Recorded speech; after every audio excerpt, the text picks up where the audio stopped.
Abençoe. Alguém está vindo pela primeira vez? Não. Então, se presente aqui para o pessoal. Olá, boa noite a todos. Eu sou a Juliana.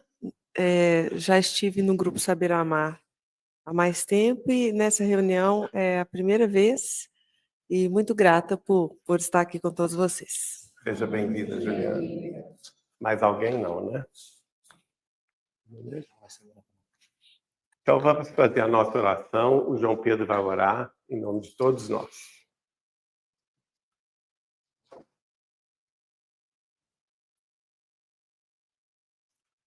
Nosso Deus, nosso Pai, de infinito amor, de infinita misericórdia, de infinita justiça. Inteligência suprema, causa primária de todas as coisas. Em nome de Jesus Cristo de Nazaré, todos nós nos reunimos aqui nesta noite, muito gratos por estarmos aqui de volta. Sempre muito, muito gratos e muito felizes por nos encontrarmos aqui como uma família de corações, devedores do amor de Jesus, mas buscando, da forma que a gente pode, dentro das nossas possibilidades, a luz do Mestre, as palavras do Cristo e tudo aquilo que Jesus tem a compartilhar conosco. Por favor, Mestre, por graça e misericórdia, abra as nossas consciências um pouco mais para que nós sejamos capazes de aprender, de depreender tudo aquilo que o Senhor tem a dividir conosco, porque nós estamos muito ansiosos pelos teus postulados, pela tua palavra. Nós nos encontramos mais uma terça-feira aqui, Jesus, na mesma condição de Pedro, quando ele te disse que só o Senhor tem as palavras de vida eterna, e é atrás disso que todos nós aqui estamos. Ajuda-nos, Jesus, a sermos cristãos mais honestos, mais dignos, trabalhadores mais eficientes da tua seara. Ajuda-nos, Senhor, a discernir aquilo que é do Espírito, daquilo que é da matéria, e ajuda-nos, Mestre, a ter força para sempre escolher o que é espiritual. Ajuda-nos, Mestre, com as forças vindas do teu coração, na compreensão de toda e qualquer oportunidade de servir aqui na terra em teu nome, porque nós acreditamos que é amando que nós vamos redimir os nossos espíritos. E mais uma vez, Senhor, esse é o motivo pelo qual todos nós estamos reunidos aqui nesta noite, acreditando que com fé e com muito trabalho, um dia nós poderemos, todos nós que estamos aqui, apresentarmos diante da tua presença. E como Paulo disse aos Gálatas, nós também um dia, Mestre, com fé, poderemos dizer: não sou mais eu quem vive, mas o Cristo vive em mim. Nós chamamos muito Jesus e mais uma vez, ajoelhados espiritualmente, nós te dizemos: hosana a Deus nas alturas, bendito é aquele que vem em nome do Senhor. Sê conosco, Mestre, aqui no nosso estudo e por toda a eternidade. Que assim seja. Assim seja. Assim seja. Bom, gente, lembrando então que nós estamos fazendo um estudo sobre a ética espírita e o dever do espírita, já enfocando a questão da mediunidade, que está expressa nos capítulos do livro Nos Domínios da Mediunidade. A gente já viu o início do livro e nós pulamos para o capítulo 13 desse livro sensacional de Chico Xavier, pelo espírito de André Luiz, que é o capítulo Pensamento e Mediunidade, capítulo 13, né? E nós já estudamos aí uma grande parte desse capítulo. Só para rememorar, é o capítulo que descreve a comunicação espiritual recebida pela médium Celina, de um benfeitor elevadíssimo que não é identificado. Não é? No livro não se fala quem é que está fazendo a comunicação. E ele vai justamente discorrer sobre a ligação fundamental que existe entre o pensamento e a mediunidade, mostrando que nós vivemos dentro do mundo mental que nós mesmos criamos. É como se cada um de nós fosse uma bolha pensamental, única e exclusiva. esse mundo mental, essa atmosfera mental, que uns vão chamar de aura, né? Outros vão chamar de várias outras denominações, de acordo com a escola religiosa da pessoa. Esse mundo mental, ele vai entrar em associação automática com mundos mentais semelhantes. E a partir desse momento se estabelece uma sintonia vibratória, uma ligação fundamental, e é a isso que nós vamos denominar mediunidade. Que nada mais é do que associação pensamental entre espíritos encarnados e desencarnados que pensam e sentem de uma forma semelhante. Então, nós vimos na última reunião, que foi antes do Carnaval, nós paramos nesse trecho aqui. Eu não vou detalhá-lo, né, porque nós já fizemos isso 15 dias atrás, acho que foi, né? Foi antes do Carnaval. Mas vejam bem, ele está dizendo, é da forja viva da ideia que saem as asas dos anjos e as algemas dos condenados. Então, se nós vamos nos libertar espiritualmente, só depende de nós. Se nós vamos nos algemar às sombras, só depende de nós, de mais ninguém. Isso mostra claramente uma questão que é da lei divina, que é a lei de responsabilidade, que é a lei de a cada um, segundo Jesus, a cada um será dado segundo as próprias obras, né? Que é a lei universal de justiça divina. Nenhum de nós vai escapar disso. E ele fala, pelo pensamento escravizamo-nos. Nós nos escravizamos a troncos de suplício infernal, sentenciando-nos por vezes, quer dizer, não tem nenhum juiz nos sentenciando, não. Somos nós mesmos, a nossa consciência culpada é que nos sentencia a séculos de peregrinação nos trilhos da dor e da morte. A mediunidade, aí vem, gente, porque ele está falando aqui de mediunidade, né? Aí ele vai falar, vai nos mostrar que existe, que, infelizmente, a maioria dos seres humanos na Terra, sejam eles encarnados ou desencarnados, vive essa questão da mediunidade torturada. Por isso que o Espiritismo ele é libertador. A proposta do Espiritismo cristão é libertar as criaturas dessa mediunidade ignorada, mediunidade torturada. Lá no livro Mecanismos da Mediunidade, André Luiz vai chamar também essa mediunidade ignorada por 99,9% da população terrestre. Veja bem, a pessoa vive 80, 90, 100 anos sem perceber que ela vive essa mediunidade ignorada, torturada, não é? E muitos problemas da vida atual da pessoa encarnada são decorrentes disso, são decorrentes da ignorância disso. Que a partir do momento... Por que o Espiritismo é libertador? Porque a partir do momento que você toma consciência de uma realidade mais profunda do que aquela visualizada na superfície das coisas, nós vamos aprofundar a nossa própria vida mental a tal ponto que nós temos forças de nos libertar de nós mesmos. Nós temos forças de quebrar essas correntes que nos prendem à vida, vamos dizer assim, com todo respeito, à mediocridade da vida humana terrestre, né? Esse ramerrão esse ramerrão da vida, sabe? Essa vida limitada que a pessoa tem durante 80, 90, 100 anos, mas se ela for olhar para trás, na hora da desencarnação, olha para trás, o que eu fiz? Exatamente. O que eu deixei? Qual foi o meu legado aqui na Terra?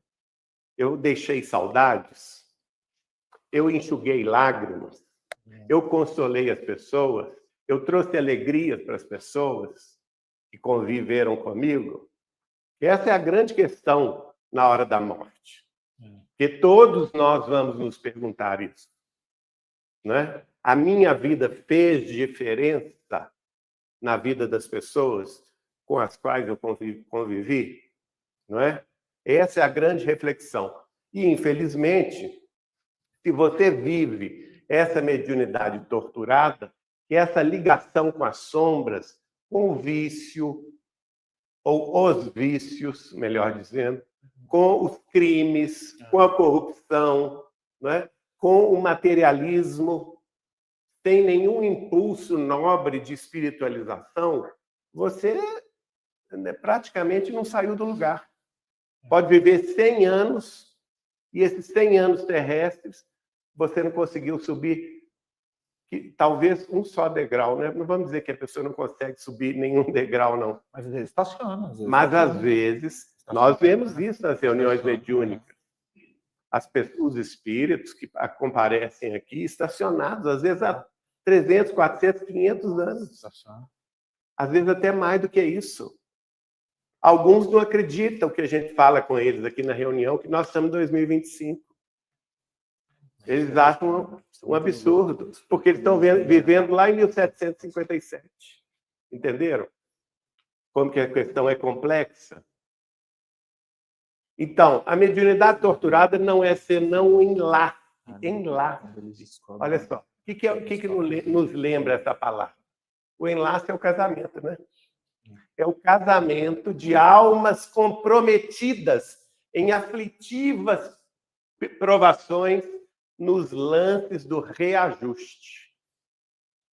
Então, são as pessoas que no passado a gente fez mal a elas, ou elas fizeram mal a nós. Então, nós cultivamos aquele ódio, aquele desejo de vingança, de retribuí-las com o mal que elas nos fizeram, ou vice-versa, elas desejando retribuir a nós o mal que nós as fizemos em outras encarnações, e esse conluio de forças baixas, de vibrações negativas, nos arrastam para o mesmo nível de ciclo vicioso do pensamento, que é aquele ciclo que não sai do próprio umbigo, né? A pessoa fica girando em torno dos próprios problemas, do próprio umbigo, e não sai disso. Então, são o que ele chama de lances do reajuste. Aí ele prossegue essa parte que nós não entramos. E para abreviar o tormento. Isso é um tormento, gente. Quantas pessoas a gente vê? Eu acho que os psicólogos, os psicanalistas, os médicos psiquiatras estão muito acostumados a ver isso nos seus consultórios, né, de atendimento ao público, que na realidade são pessoas tormentosas, atormentadas, né, que não conseguem enxergar um caminho lúcido de libertação, né? E não é só isso, não. As casas espíritas também, né? As reuniões de amparo fraterno, de auxílio fraterno, até mesmo as reuniões de cura, né? Porque muitas vezes a pessoa busca uma reunião de cura, querendo a cura de um problema físico, seja ele o câncer, seja ele alguma doença de difícil etiologia, e ela imediatamente ela só pensa na casca. O corpo é casca, gente. A doença não é do corpo, a doença é da alma. O corpo só reflete a alma, né? E nessas filas de atendimento, em qualquer religião, não é só no espiritismo, não. Na Igreja Católica, na igreja protestante, né? Toda e qualquer religião, os orientais, nos círculos de meditação, né? A pessoa vai buscar o quê? O imediatismo da hora. Ela quer ficar livre logo do câncer. Ela quer ficar livre logo da tuberculose. Hoje não existe isso mais, né? Quase, né? Voltou um pouco, né? Então, outros tipos de problemas. Mas, olha só, para abreviar o tormento que flagela de 1000 modos a consciência reencarnada ou desencarnada, revelação aqui. Acha que a pessoa morreu, vai se libertar? Não. Continua o mesmo tormento depois da desencarnação. O caixão não significa nada, é uma porta. Deixa o corpo aqui na Terra, os familiares vão enterrar o corpo, mas o espírito continua penando no além. Vivendo dentro desse tormento que ele próprio criou para ele mesmo. Que ele próprio escolheu para ele mesmo. Quando nas grades expiatórias, o que é expiação? Fala aqui para mim. O que é expiação? Pagar os dias do passado. Pagar? Passar por sofrimentos que você causou a alguém. A expiação. Então, é um recurso da lei divina, não é? De reajuste. Passa para ela. Eu acho que a expiação vem para que a gente aprenda a não fazer mais aquilo que a gente fez as outras pessoas sofrer, para sentir exatamente aquilo que a outra pessoa passou. Né? A gente entende que é a expiação. E Ah, você não entende... Peraí, tem que falar aqui para o pessoal ouvir lá no... Ixi, aí eu fico mais calada.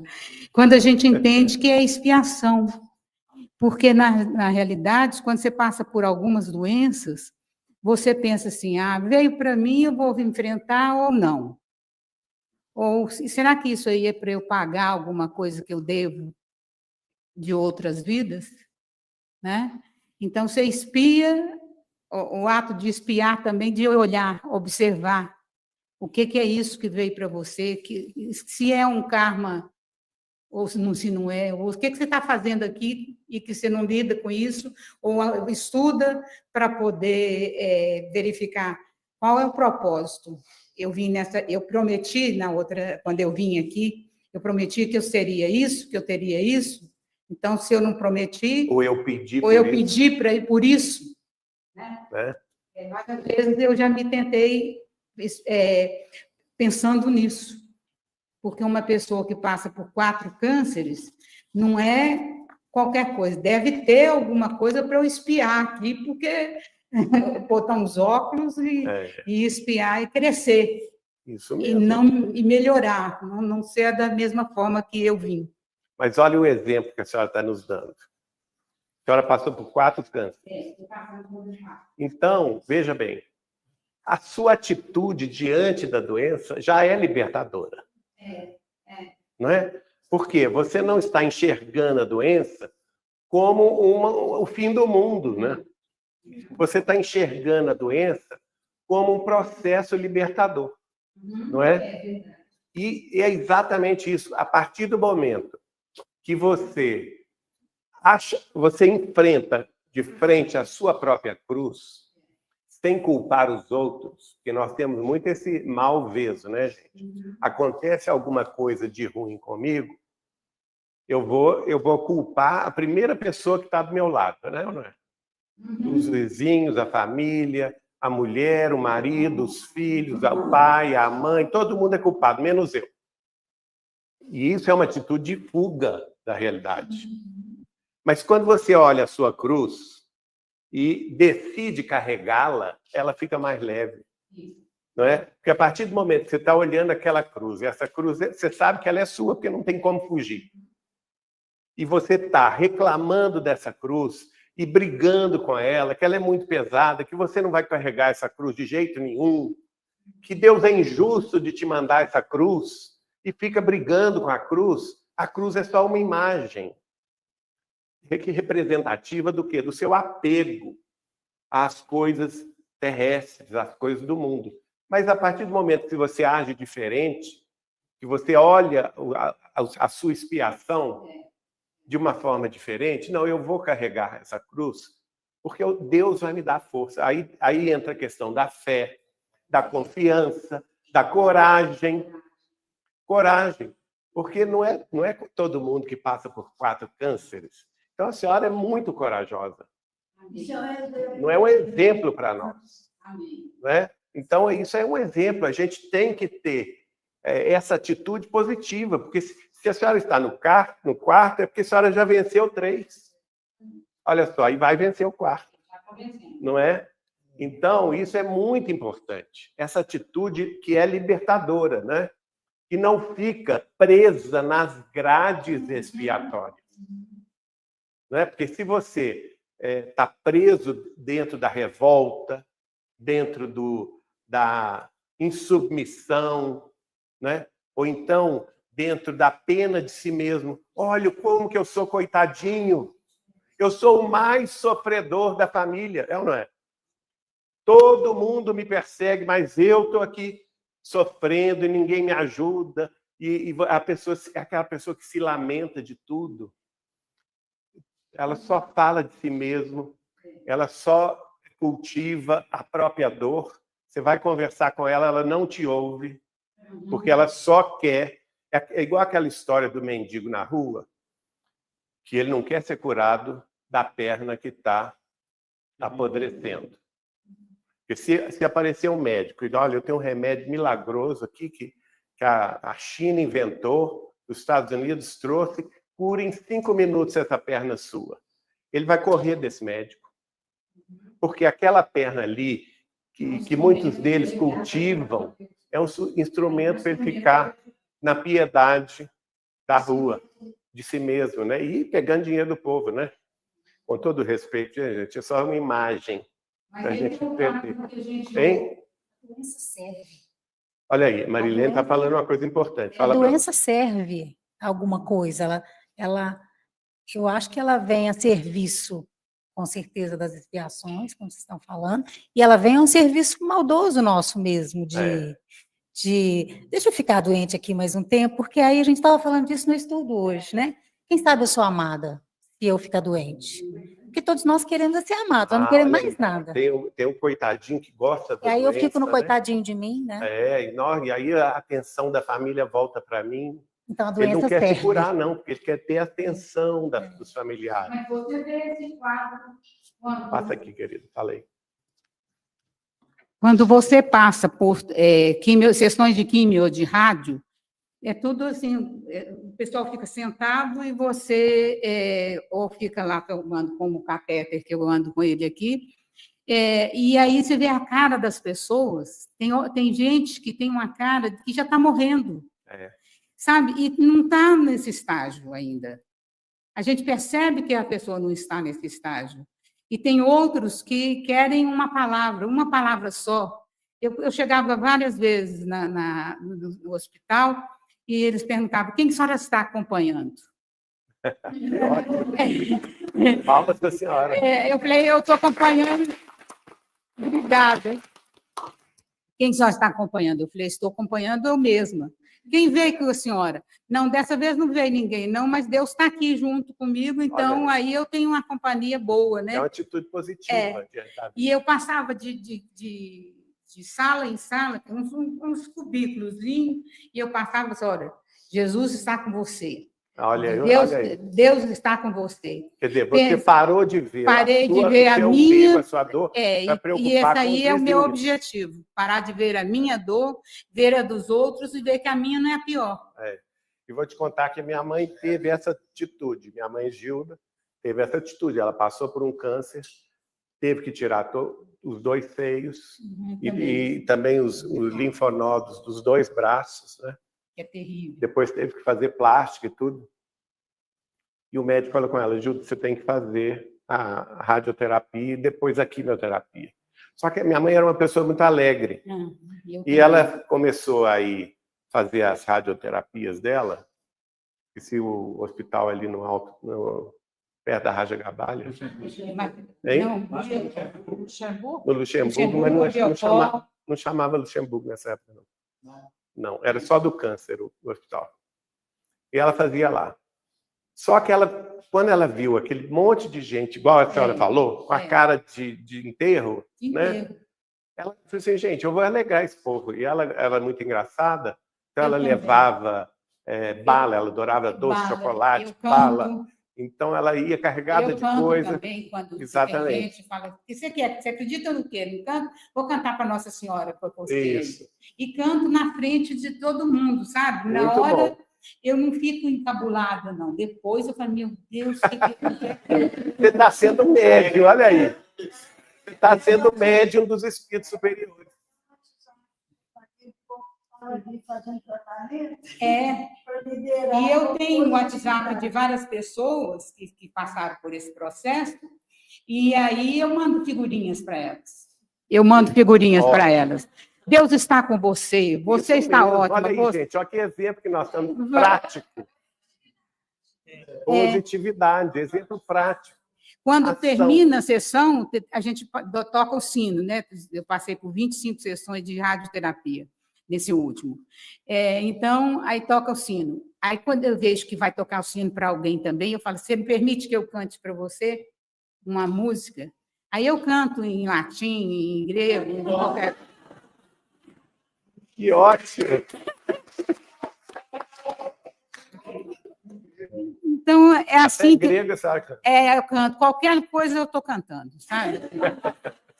Na doença... Coisa, não na morte também eu canto, no cemitério eu canto também. Mas estou falando assim, nas músicas elevadas. Lógico. A senhora não vai cantar funk, não, né? Não. Não, aqui eu vou cantar qualquer dia Alma Gêmea. Ah, vai. Já está contratada. Amém. Então, gente, no caso da minha mãe, por exemplo, ela passou por todas as sessões de radioterapia e foi liberada, não fez a quimioterapia. E passados 10 anos estava com o câncer já remito. Não, ficou livre. Ela não ficou 10 anos depois, ela fez 5 anos, não tinha. 10 anos, chegou nos 10 anos, os médicos a liberaram e falaram com ela, mas Gilda, como você conseguiu isso? Agora, eu sei, né? Que o Chico Xavier rezava para ela. Eu sei por quê. Bom. Tem que ter também uma corrente de orações. Tem, sabe? Claro. Porque quando você sente que você está com esse problema, ameniza a sua dor. Ameniza, claro. Se você sabe que tem gente rezando por você. Sabe? Então, eu faço isso como objetivo da minha vida daqui para frente. Eu rezo por quem tem, quem não teve, quem já teve e quem está passando agora. Sabe? Amém. Amém. Muito bonito. Gostei muito do seu testemunho de hoje. Isso é renovador para nós, né, gente? Isso é renovador. A gente está vendo um testemunho vivo aqui de uma pessoa positiva, com um pensamento positivo, uma atitude positiva diante da dor, diante da dificuldade, com ação no bem.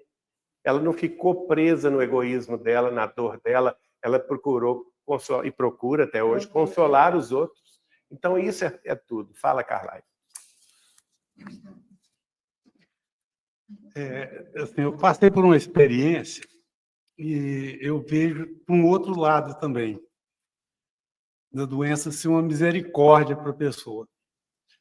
Meu pai, ele tinha um problema seríssimo com o alcoolismo e com cigarro, com fumo. Ele acendia um cigarro com o outro, era um sofrimento para todo mundo, para ele.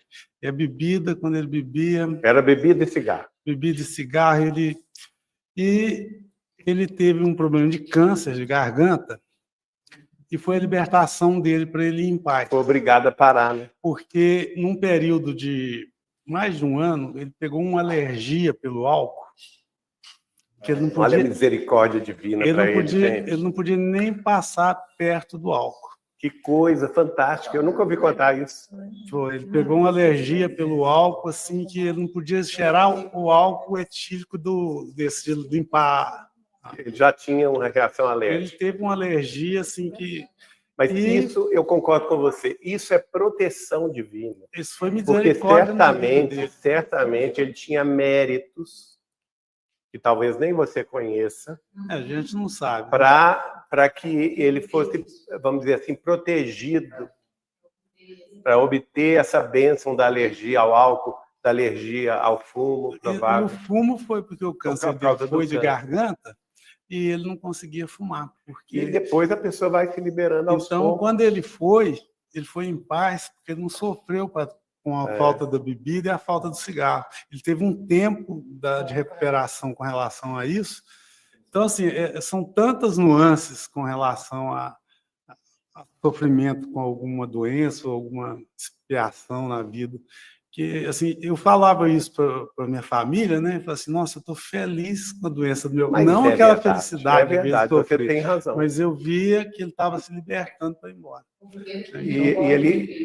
Certamente a partida dele foi melhor, né? Do que se ele tivesse ainda ligado ao álcool e ao fumo dessa forma. Então, gente, isso porque é imprescindível atender à renovação mental. É isso o que vocês dois contaram para nós. O único meio de recuperação da harmonia. Então, a renovação mental nossa é o remédio. É o que ela nos demonstrou na prática. Foi até bom que hoje nós tivemos um exemplo prático aqui, né? E o Carlyle está falando do pai dele também, que ele foi obrigado a se renovar, né? Através de uma doença. Então, sem isso, sem renovação mental, nós não mudamos. Nós vamos continuar os mesmos no mundo espiritual. A gente quer isso?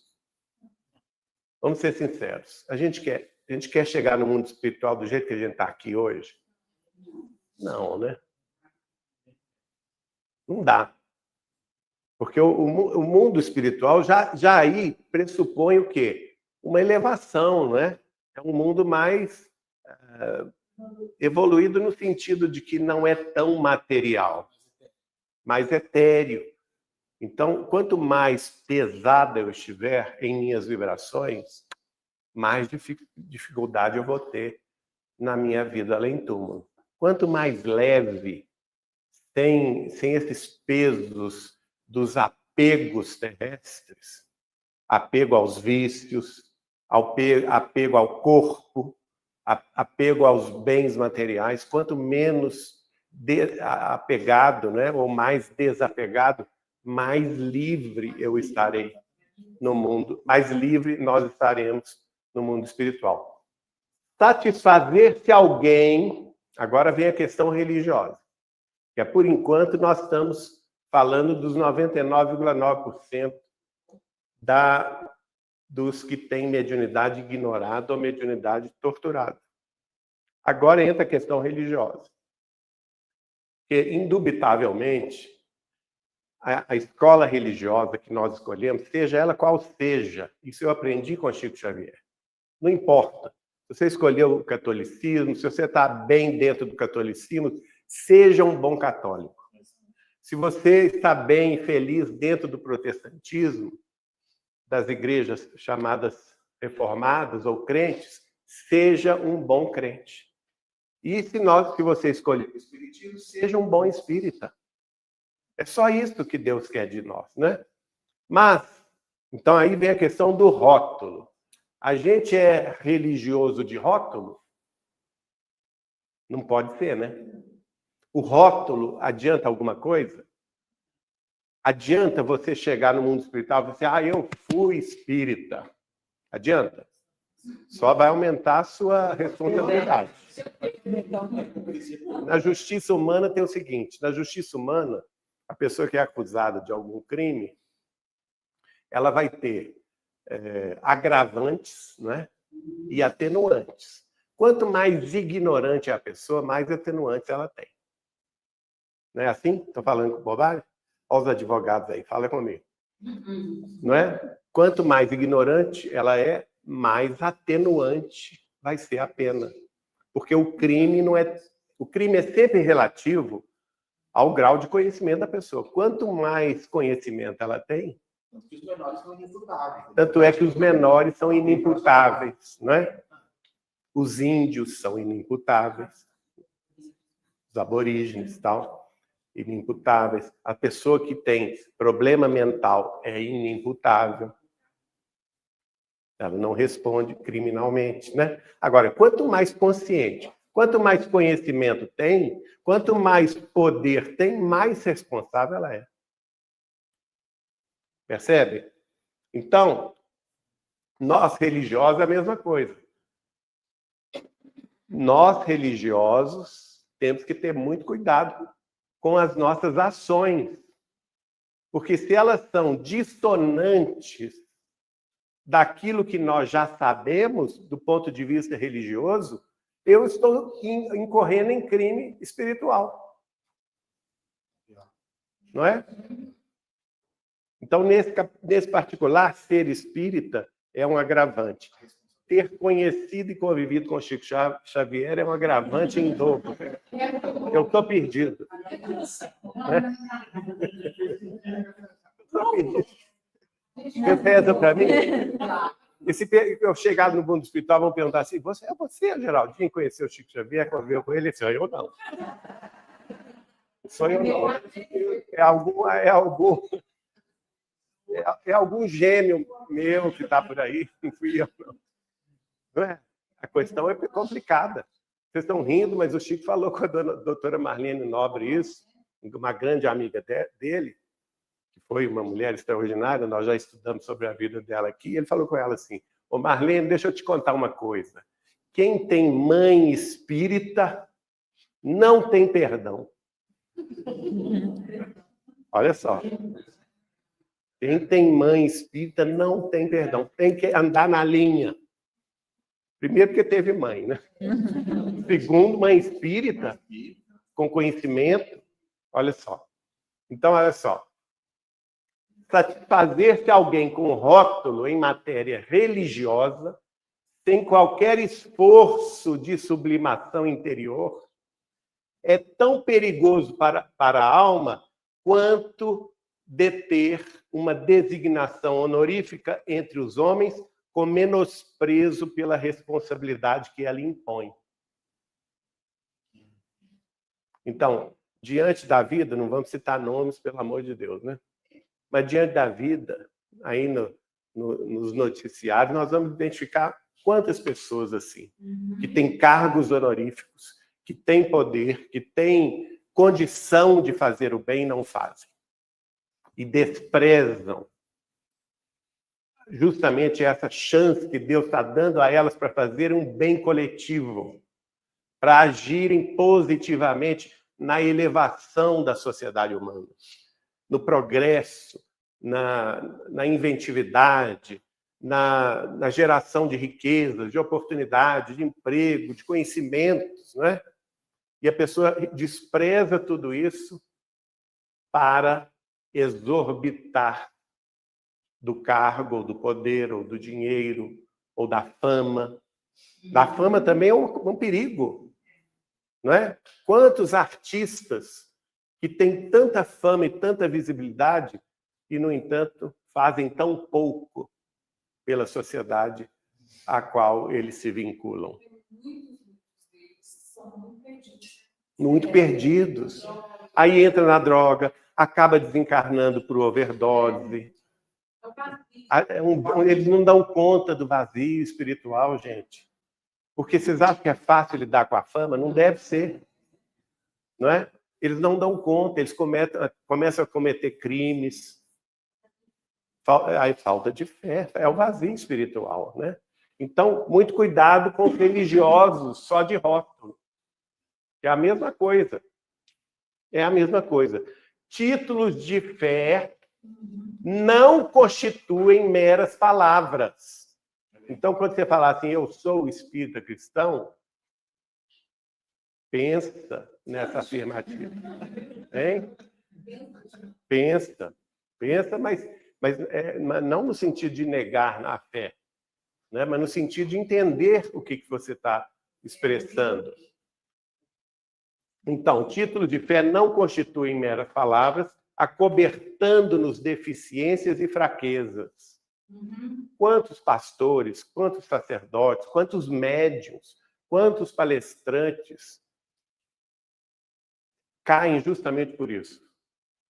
Porque eles se acomodam nessa posição de destaque e começam a abusar dessa posição, abusam da fé do povo, né? Se impõem de uma forma violenta, né? Até de forma sensualista, ou então querendo se aproveitar do dinheiro, querendo enriquecer facilmente, vendo que tem milhões de seguidores, aí começa a vender o pedaço da cruz do Cristo, começa a vender passe, começa a vender cura milagrosa, e a conta bancária só vai subindo. O que vocês acham dessa pessoa?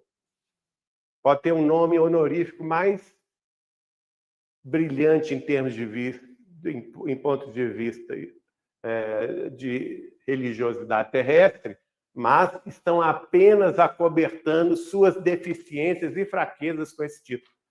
Expressam deveres de melhoria a que não nos será lícito fugir, sem agravo de obrigações. Então,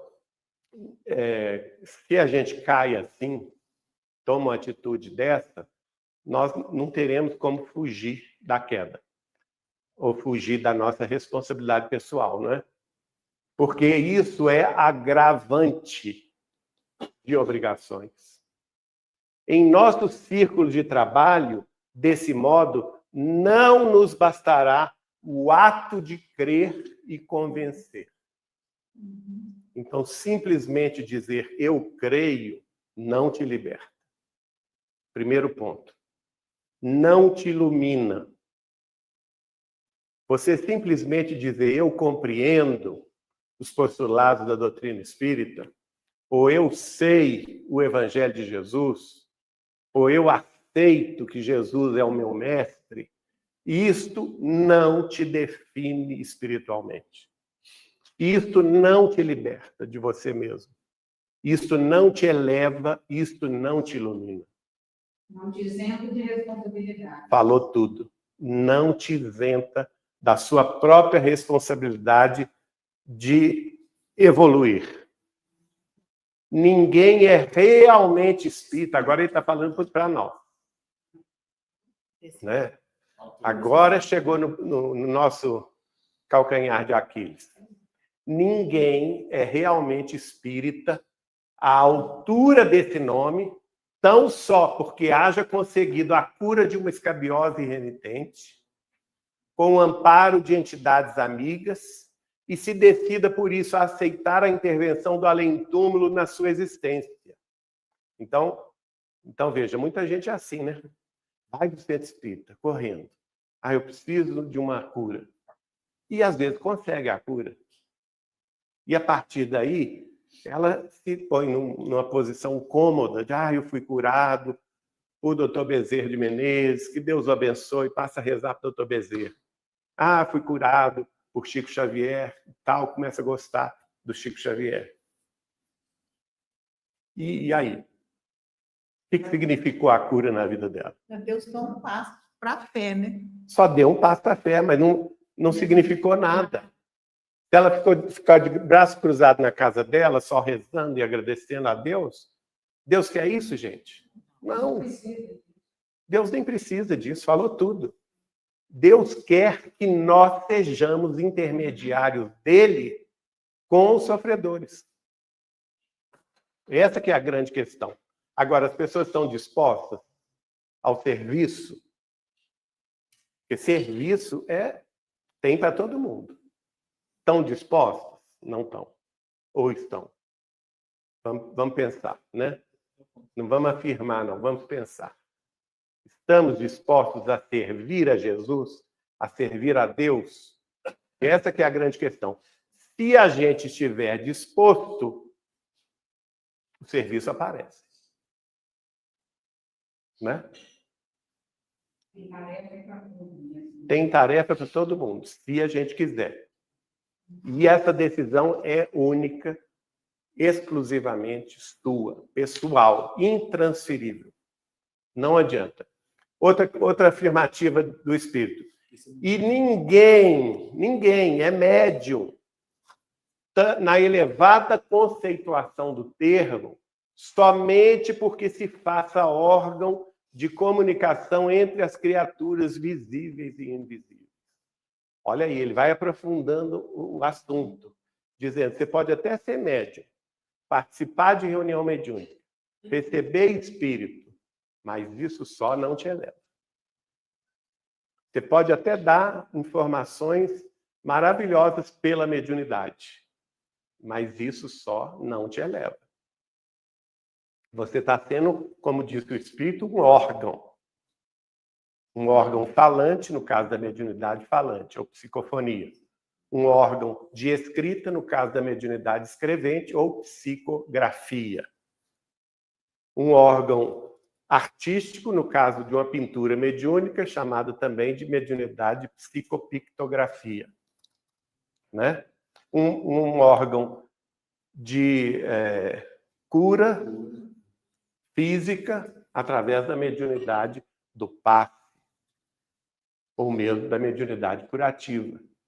Mas isso só não basta, tá? Não basta. Nós temos que ter a consciência disso. E aí ele completa, para conquistar a posição de trabalho a que nos destinamos, de conformidade com os princípios superiores que nos enaltecem o roteiro. Então, aqui, vamos parar aqui.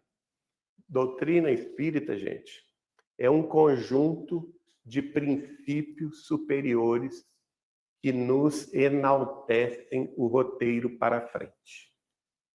Então, quando nós entramos na doutrina espírita, quando nós começamos a ler os livros espíritas, quando nós começamos a nos iluminar pelo conhecimento espírita, nós estamos assumindo para a nossa vida princípios superiores que vão nos elevar o roteiro adiante, que vão enaltecer o nosso caminho adiante. Tá certo? Então, para conquistar essa posição de trabalho, olha outra revelação dele. Essa posição não é a posição de quem está de braço cruzado. É uma posição de trabalho. Trabalho é serviço, sacrifício, renúncia, trabalho, amor, a causa espírita cristã. Tudo isso nós temos que ter. E outra coisa, o Allan Kardec perguntou aos espíritos superiores o que é trabalho. O que eles responderam? Qual que é a pergunta? Eu não lembro o número. O que os espíritos superiores responderam? Trabalho é toda ocupação útil.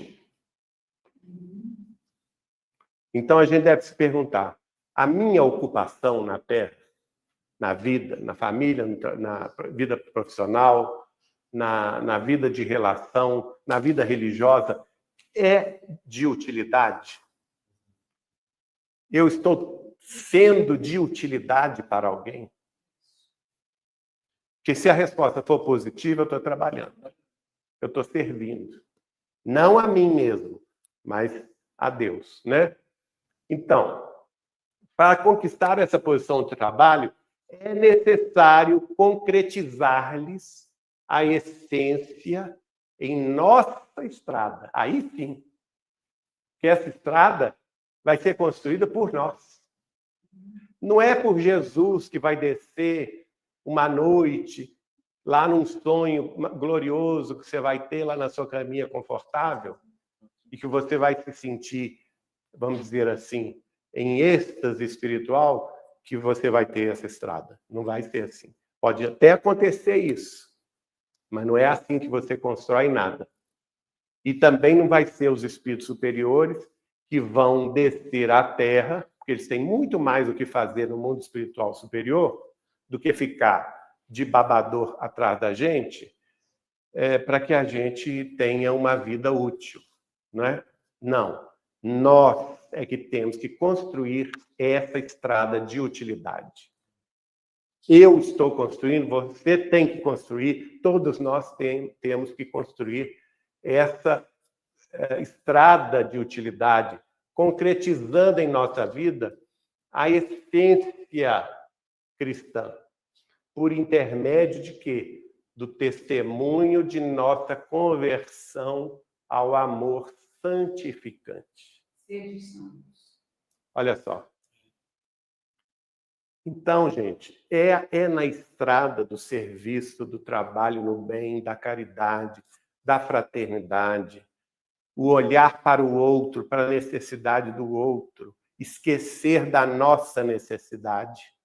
É nessa estrada de luta, de renúncia, de sacrifício, de estudo, que nós vamos nos conhecer um amor superior ao amor de família, ao amor de nossa casa, de nossa família, de nossos filhos, de nossas mães, de nossos pais, de nossos irmãos, de nossos maridos e esposas. Porque esse amor é muito nobre, mas esse amor todo mundo tem. Em qualquer parte do mundo, né? Dos mais, até tem aquela frase, se não me engano, é derivada de uma música, né? Os brutos também amam, que virou filme em Hollywood, né? Então, amar por amar a própria família, os brutos também o fazem. Você não tem vantagem nenhuma. Chegar no mundo espiritual, amei meu filho, amei minha filha, amei meu marido, amei minha mulher. Olha que vantagem você teve. Todo mundo faz isso, né? Ou pelo menos quase todo mundo, né? Deveria fazer, né? Mas esse amor santificante você vai encontrar no serviço, na fraternidade. E isso é libertador, gente. É ele que nos vai fazer uma coisa... A gente vai... Como é que está de tempo aí? Tem tempo ou não? Tem? Então vamos para mais essa. Nós paramos aqui, né? Ah, não, é porque tem essa parte aqui. Essa parte nós já vimos. Então, não bastará, portanto, conclusão, meditar a grandeza de nosso idealismo superior. É preciso substancializar-lhe a excelsitude em nossas manifestações de cada dia. Quer dizer, não basta você ter a atitude beatífica, né? A questão da pessoa que se acha muito espiritualizada porque ela faz meditação todos os dias, porque ela louva a Deus todos os dias, dentro da religião dela, não importa qual seja, ou que ela vive em orações. Quantos mosteiros tem, quantos conventos tem que as pessoas passam a vida inteira em orações? Fala. Tem aquela história do monge que fica à beira do rio, meditando, porque ele queria atravessar, caminhando igual Jesus, em cima das águas. Sobre as águas. E aí depois, eu não me lembro a parte da história, que alguém, enfim, ele poderia ter construído uma ponte, né, ao invés de meditar tanto tempo. Nada contra a meditação, porque eu gosto da meditação. Vira para ele e pergunta: o que você está fazendo aqui há 40 anos? Por favor, né? Constrói logo essa ponte. Porque ela vai pegar o tijolo, vai construir a ponte, pronto. Não tem grande mistério, né? É interessante que eu vou ir mais um, porque é importante isso. Os grandes artistas sabem colocar a centelha do gênio numa simples pincelada. Num reduzido bloco de mármore ou na mais ingênua composição musical. É o espírito do gênio, né? Um Da Vinci, por exemplo, um Mozart, né? Um Beethoven. Quer dizer, uma simples estrofe de um poema é capaz de trazer comoção a muita gente. Uma composição musical gloriosa nos enche de valor, de espiritualidade, não é? Um grande quadro, numa simples pincelada, retrata maravilhas. Aquelas esculturas também, né? De Michelangelo, de e outros mais que passaram, que a gente fica até hoje impressionado, né? Com a perfeição do gênio num bloco de mármore bruto, né? Então vejam bem, as almas realmente convertidas ao Cristo lhe refletem as belezas nos mínimos gestos de cada hora. Seja na emissão de uma frase curta, na ignorada cooperação em favor dos semelhantes, ou na renúncia silenciosa que a apreciação terrestre não chega a conhecer. Não é? Pessoas que realmente vivem o Cristo nas mínimas atitudes de cada dia. Dentro, seja na cortesia com as pessoas com as quais ela convive, a cortesia com as pessoas mais humildes que ela encontra na rua, não é? Não deixa que essas pessoas que aparentemente são invisíveis à sociedade passem despercebidas no seu trajeto. São pequenas atitudes, e essas atitudes ninguém vê. Elas não são catalogadas como grandes feitos, né? Você oferecer uma flor a alguém, eu me emociono muito. Eu já contei esse caso algumas vezes, que o Chico me contou chorando lá em Uberaba, porque nesse dia ele tinha um compromisso no cartório com hora marcada. Ele precisava chegar no cartório com hora marcada. E ele não tinha automóvel, precisava tomar o ônibus para chegar no centro de Uberaba.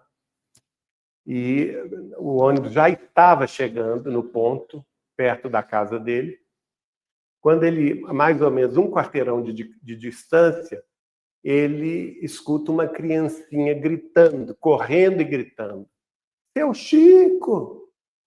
Seu Chico Xavier! E ele olhou o relógio, o ônibus já tinha parado no ponto, o motorista do ônibus estava: o senhor vai entrar ou não vai? E a criança gritando e correndo para ele: Chico, seu Chico Xavier! Espera! Aí ele pensou: gente, eu tenho um compromisso de hora marcada, mas eu não posso deixar essa criança aflita. O que será que aconteceu com ela? Morreu a mãe dela? Morreu o pai dela? Algum irmãozinho está doente? Está faltando alguma coisa em casa? Será que é alguém de uma família que eu conheço? Ou mesmo que eu não conhecer, o que eu posso fazer para auxiliar essa aflição da criança? E ele então fala com o motorista: não, o senhor pode seguir. Eu vou chegar atrasado, eu pego outro ônibus. Aí o homem levou o ônibus embora. E a criança chegou abafada perto dele, né? Oi, seu Chico, abraçou, pulou no pescoço dele e deu um abraço e um beijo nele. E ela estava carregando uma flor. Eu queria te dar de presente essa flor. Era só isso, era só uma flor. Mas era tudo que ele precisava. E ele nunca mais se esqueceu disso. Né? Vamos pedir a Jesus que nos abençoe. Semana que vem a gente continua mais. Eu vou pedir a Júlia que faça a prece final, em nome de todos nós.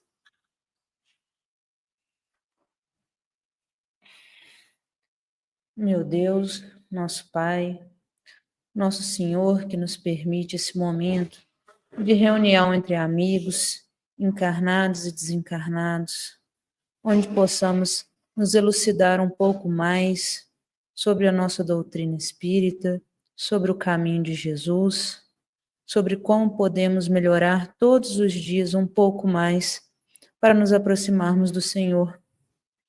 Que cada palavra, reflexão aqui dita seja marcada nos nossos espíritos, para que possamos não só interiorizá-los nos nossos dia a dia, mas também repercuti-las a outras pessoas.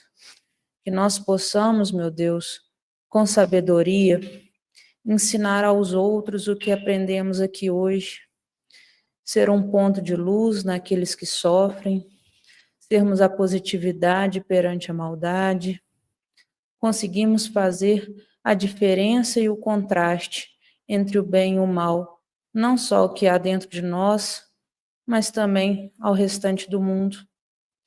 Que possamos então, meu Deus, nos entregar ao Senhor de corpo e alma, para que em breve, um dia, nós possamos todos nos reunir na casa do Senhor. Pai nosso que estais nos céus, santificado seja o vosso nome, venha a nós o vosso reino, seja feita a vossa vontade, assim na terra como nos céus. O pão nosso de cada dia nos dai hoje, perdoai as nossas ofensas, assim como nós perdoamos a quem nos tem ofendido. E não nos deixeis cair em tentação, mas livrai de todo mal. Que assim seja. Que assim seja. Muito